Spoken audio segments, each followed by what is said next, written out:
thing I noticed about him was how much he wiggled, and it would kind of shake all the desks around him because he would wiggle so much, and I thought that was really strange. I met Becky in a writing class at the University of Utah, and pretty enamored with what I saw, to be honest.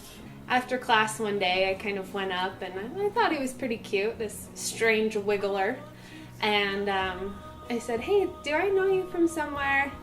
And he said no, but he introduced himself and we started talking.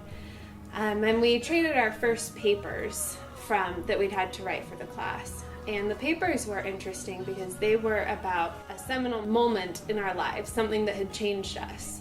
And I was really impressed with his paper. I don't know if he was impressed with mine. It was kind of dark and sad. But that at least gave us something pretty big to talk about. After a few short weeks, I finally got up the courage to ask her out. It was a beautiful date to the Pie Pizzeria with some of our classmates. He kind of sneakily meanders over to me, and he's talking to a couple other people, and he slowly brings the group to where I am, and casually says, "Hey, well, does anybody want to go to the Pie for lunch?" And I thought, oh, I kind of like him. He's pretty cute.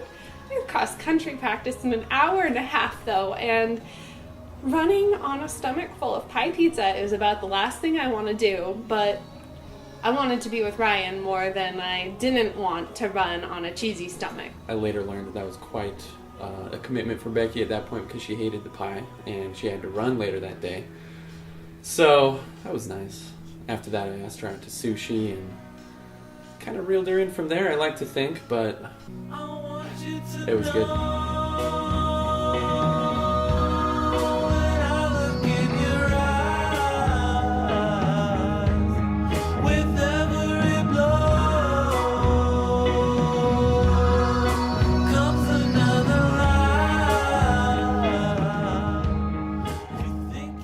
I was actually meeting Becky in Paris. She was in Ghana, and I was flying from Salt Lake. And I kind of had in my mind that I wanted to propose on this trip, but I don't know, it's something that it's definitely took me some time to come to grips with and actually dive right in.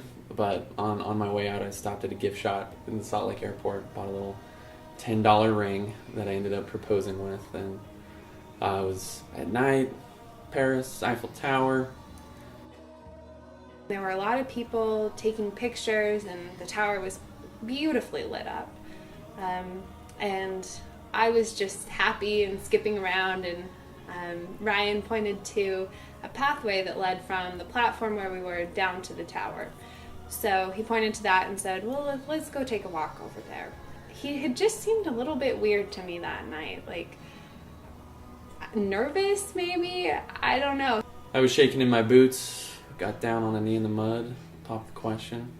When he got down on one knee and proposed, I was so excited. I've been waiting for that for a long time. I mean, I've known for years that I was going to spend the rest of my life with Ryan, but it's exciting to be finally going through with a wedding.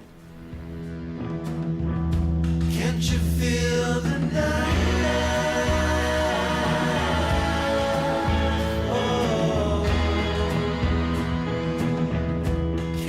Becky is just a phenomenal human being. She cares about other people as much, if not more, than she cares about herself, which is quite endearing. She's easy to communicate with, respectful, lovable. She loves to giggle. Her sense of humor is off the charts. That was actually one thing that was kind of interesting for me to get to know initially in our relationship, was why she laughed at the dumbest jokes, but it's grown on me. At this point, it's just cute and lovable, and she's great. He makes me laugh, and he understands me in a way I never thought possible. I have a lot of crazy idiosyncrasies, and I laugh at stupid jokes, and Ryan loves me for everything that I am and for how I am. He'll always be the first to invite somebody to a meal or whatever he can do because he cares about the people around him. I'm excited for the big day. It should be a lot of fun to celebrate with everyone. You know, we've got a great relationship, and it's about damn time we get married, so we're pretty thrilled about it. And hey, I get to spend the rest of my life with her, and that's a beautiful thing.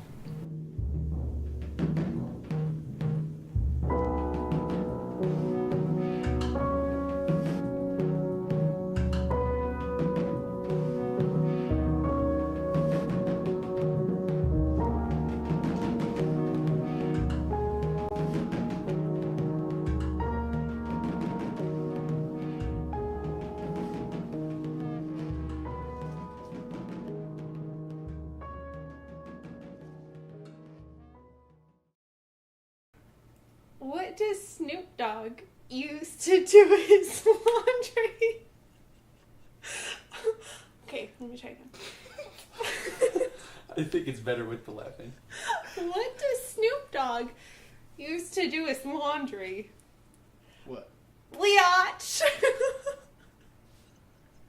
Because it's like bleach, but like bleach, like biatch, you know?